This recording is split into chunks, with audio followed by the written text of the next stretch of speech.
Ese nyuma ya Shafi akubwira ngo sukuma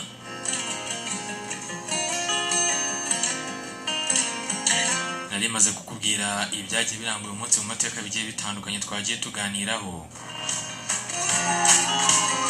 Ese nagoye ko mu mwaka wa 480 hatangiye intambara aha ni ku cyambu cya Artemisia. Iyi ntambara ikaba yari yahuje aba Pelesi n'Abanyatene. Kandi twaganiriye tubona ko mu mwaka w'igihumbi 1374 umwami Louis wa mbere wa Hongili yahaye Kizos ayiha imbaraga zidasanzwe.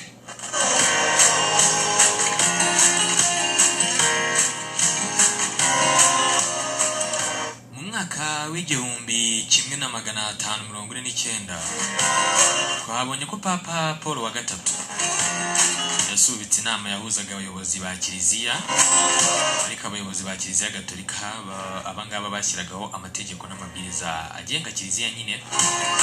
Aha hari Trente nyuma yuko witwa Charles nyuma yuko amaze kwivanga muri iyo nama rwose inama byatumye bayisubika.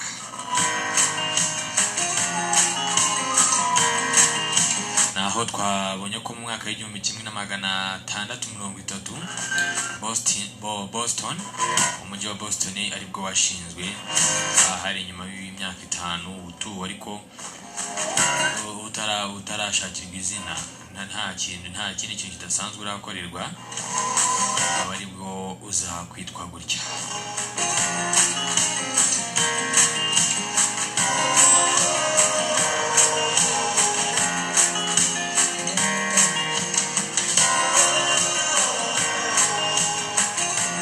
Itariki nkingi kandi 17 z'ukwezi kwa 9 ariko twitanze mu Kinyarwanda twabonye ko Papa Paul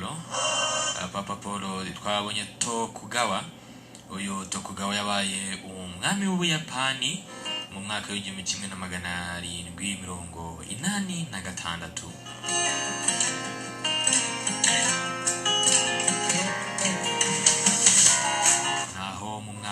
W'igihumbi 1870 ese igihumbi 1870 rwose mu mwaka w'igihumbi 1787 muri Amerika hatowe itegeko nshinga.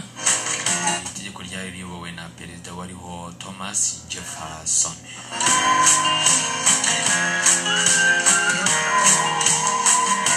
Dukomeje rero mu mwaka w'igihumbi 1793 ubwo twabonye ko hatowe amategeko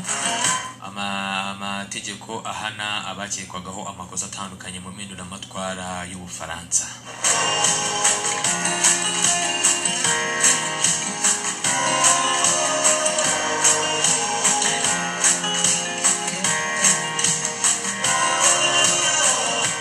Naho muri Philippines mu mwaka w'igihumbi 1935 Manuel Louis yaje kuba yatorerwa kuba perezida wa Commonwealth. Ibindi twagarutseho nuko mu mwaka w'igihumbi 1939 ingabo z'Abasoviyete zigaruriye Pologne mu ntambara ya kabiri y'isi.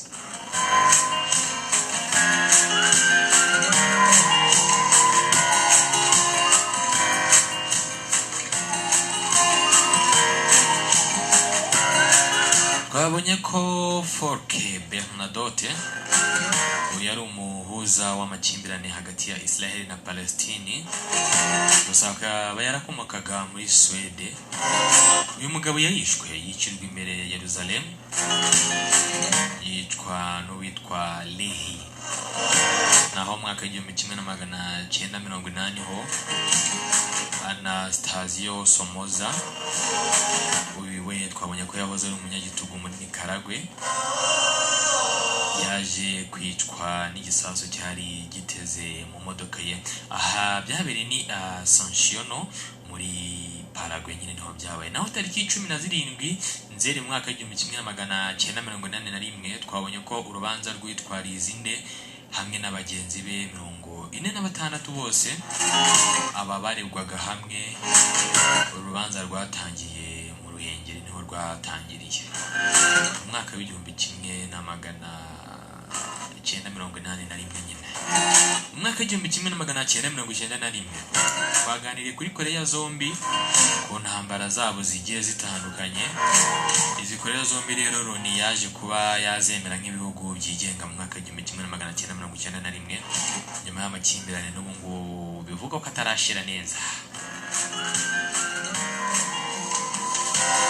Naho mu 2003 twabonye ko perezida wavanyweho muri Guinea Bissau amazina ye yitwaga Kumbayala yasinye amasezerano yemera kuva ku butegetsi.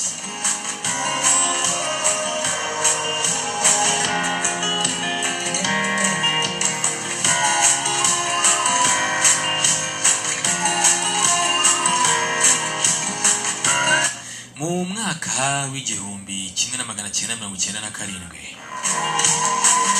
Papa Jean Paul wa kabiri yatoye bazilika y'umutima mutagatifu y'i Marseille umurongo wa bazilika ntoya icyo gihe. Naho inkubi y'umuyaga mu mwaka w'2004 tariki nkingi uyu muyaga inkubi ikaba yariswe Jeanne d'Arc yahitanye abagera ku 3,000 muri Haiti.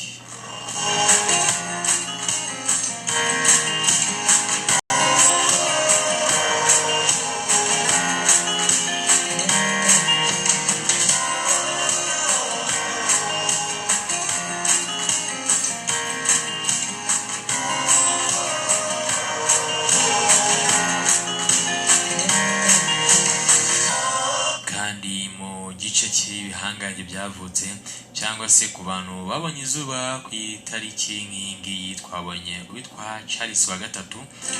Uyu akaba yaritaga uciye bugufi, akaba ari umwami w'Ubufaransa.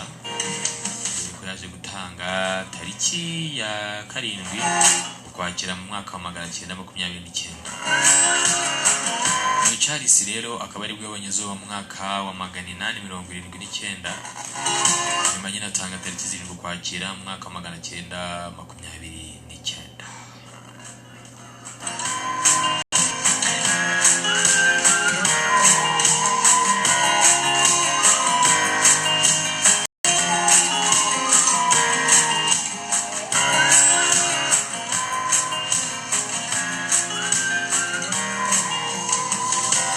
Yes, reka nizere rero ko twagiye tubana rero neza rwose. Wowe kiri kubasha kutwumva, wowe kiri kubasha kudukurikirana aho waba uherereye rwose, mwifuriza igicamunsi cyiza. Dore tugeze ku isaha ya 5:34. Yes rero umunsi mwiza, weekend nziza.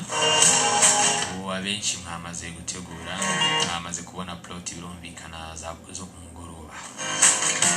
Turi mu byaranze uyu munsi mu mateka. Ese hari ikintu ufite wadusangiza? Hari uwo wifuriza umunsi mwiza w'amavuko se, cyangwa ikindi kintu wibuka gishobora kuba cyarabaye ku itariki nkingi? Ese ni mariage wenda y'ababyeyi bawe? Hari ikindi kintu cyakubayeho runaka mu buzima bwawe utazibagirwa? Turi kugendera turebera hamwe mu mateka y'isi yose. Tugeze mu mwaka w'1922 uwitwa Agostinho Neto.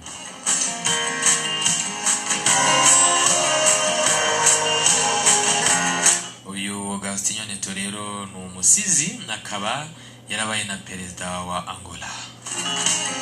Yaje kwitaba Imana tariki 10 mu kwa 9 mu mwaka w'1979, ariko yavutse mu mwaka w'1922 nyine ku itariki nkingi. Urumva yapfuye mu kwezi yavutsemo. Yes, yapfuye mu kwezi yavutsemo. Naho mu mwaka w'1966 ubwo uwitwa Paula Jones. Uyu twavuze ko ari mu bakozi ba leta ya Kansas. Uyu nguyu akaba ari umwe mu bantu bakurikiranye Bill Clinton igihe yavugagaho cyangwa se yakekwagaho ikintu cy'ubusambanyi we na Monica Lewinsky.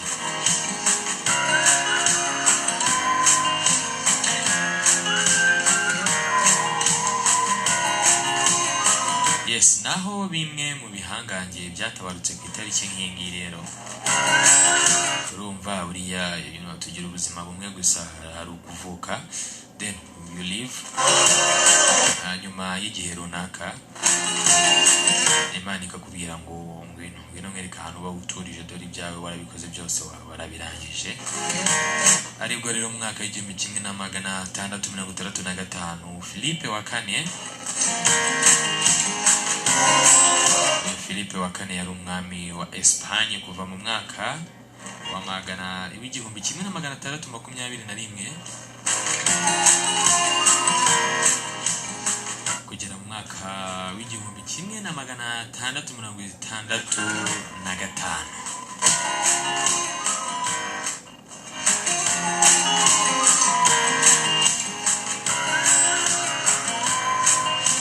Ndakomeza nkubwira ko kandi mu mwaka w'igihumbi kimwe na magana cyenda mirongo ine n'umunani n'ubundi witwa Folke Bernadotte yagizwe umuhuza na Loni w'abahanganye mu burasirazuba bwa hagati. Uyu nguyu nawe yaratabarutse ku itariki nk'iyi nyine.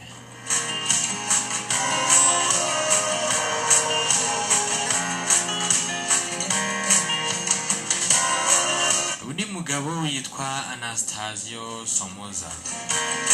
Uyu yari perezida wa Nicaragua. Yigeze kumuvuga ko yari n'umunyagitugu. Yaje gutega igisasu rero mu modoka ku itariki nk'iyi nawe nibwo yatabarutse nyuma yo gutegwa n'icyo gisasu yari yatezwe mu modoka cyamuhitanye. Yes, mwibutsa ko ukiri kumwe na ngiye Jehova nizikora kwishaka muri studio za Radio Agaciro. Ikiganiro cyacu aho duhera ku isaha ine zuzuye tukageza isaa sita zuzuye. Uzi ko zibura n'iminota mike rwose.